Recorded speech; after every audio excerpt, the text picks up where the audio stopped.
BJP party में हम इसलिए आए क्योंकि यहाँ पर हम देखते हैं महिलाओं का बहुत सम्मान है और आपको जैसा पता होगा कि 33% का आरक्षण मोदी जी ने हम लोगों के लिए करवाया है। एक समय का नहीं कौन कब कहाँ मिल जाए, लेकिन आज की वो समय है कि किसी गुंडे को गुंडेगर्दी करने से पहले सोचना पड़ता है कि हमको क्या करना है, क्योंकि बाबा बैठा है। महिला आगे कर दी गई है।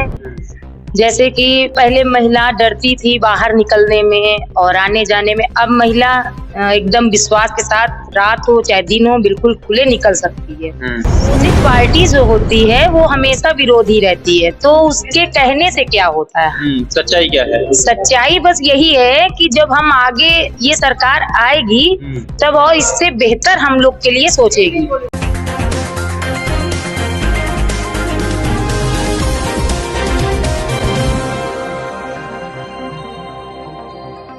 नमस्कार, मेरा नाम है अभिषेक श्रीवास्तव। आप देख रहे हैं जीके न्यूज लाइव। लोकसभा चुनाव लगातार चल रहा है, 4 चरणों के मतदान हो चुके हैं।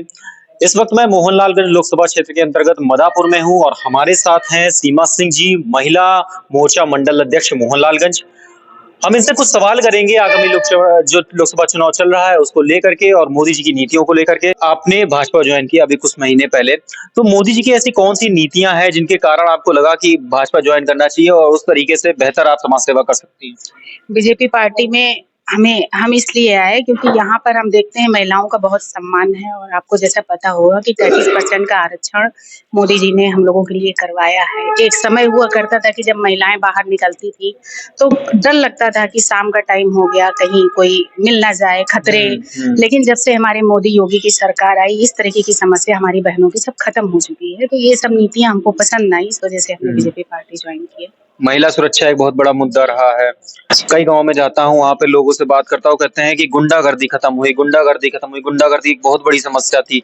तो आज से 10 साल पहले मोहनलालगंज में या फिर पूरे उत्तर प्रदेश में क्या स्थिति थी महिला सुरक्षा को लेकर? महिला सुरक्षा को लेकर स्थिति यही थी कि जब हम लोग घर से निकलते थे तो घर वालों को हमेशा डर लगा करता था कि कहीं हमारी बहनें सुरक्षित हैं कि नहीं है। इसलिए हम लोग को रोका जाता था कि नहीं, आप अब नहीं जा सकते हैं क्योंकि पता नहीं कौन कब कहाँ मिल जाए।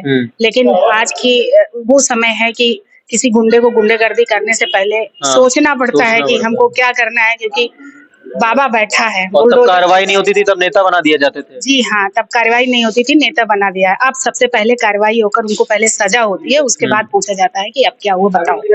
अच्छा, वर्तमान में लोकसभा चुनाव चल रहा है, 10 साल का मोदी सरकार का कार्यकाल पूरा हो चुका है। जनता इस बार फिर से मोदी जी वोट मांग रहे हैं, भाजपा वोट मांग रही है और 400 पार का नारा है। 400 पार होना चाहिए तो क्यों होना चाहिए?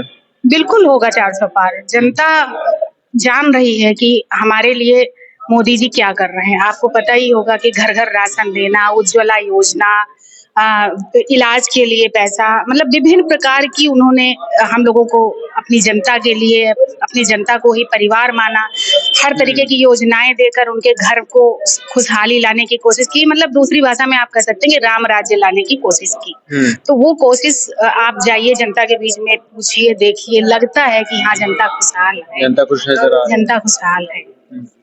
इसके अलावा जो हमारे सांसद हैं कौशल किशोर जी, ये पिछली 2 बार से सांसद हैं और तीसरी बार सांसद प्रत्याशी हैं। इस बार 9 लाख पार का दम भर रहे हैं कि मोहनलालगंज की जनता उन्हें 9 लाख पार वोटों से जिताने वाली है।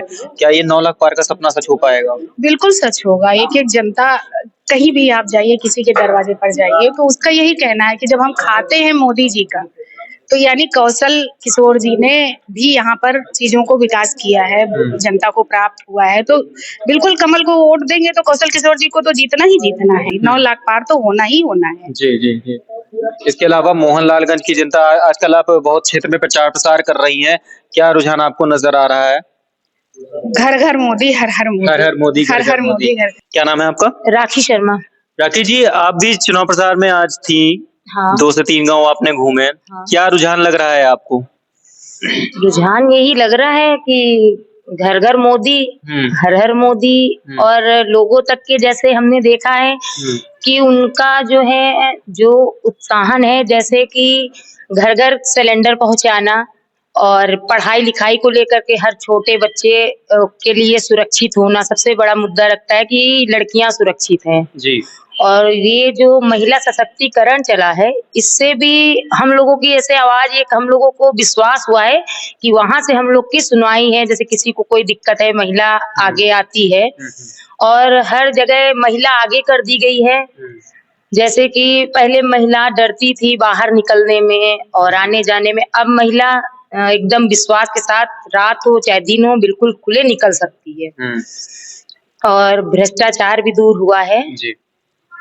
इसके अलावा मैंने अभी आज सुबह एक वीडियो देखा नरेंद्र मोदी जी का, तो नरेंद्र मोदी उनको विपक्ष लगातार शहंशाह शहंशाह बोल रहा है और ये कह रहा है कि आने वाले समय में अगर मोदी बन जाते हैं प्रधानमंत्री तीसरी बार तो संविधान खत्म कर देंगे। तो क्या ऐसा सच है? नहीं, ऐसा नहीं है, लेकिन अपोजिट पार्टी तो विरोध करती है। जी। अपोजिट पार्टी जो होती है वो हमेशा विरोधी रहती है, तो उसके कहने से क्या होता है?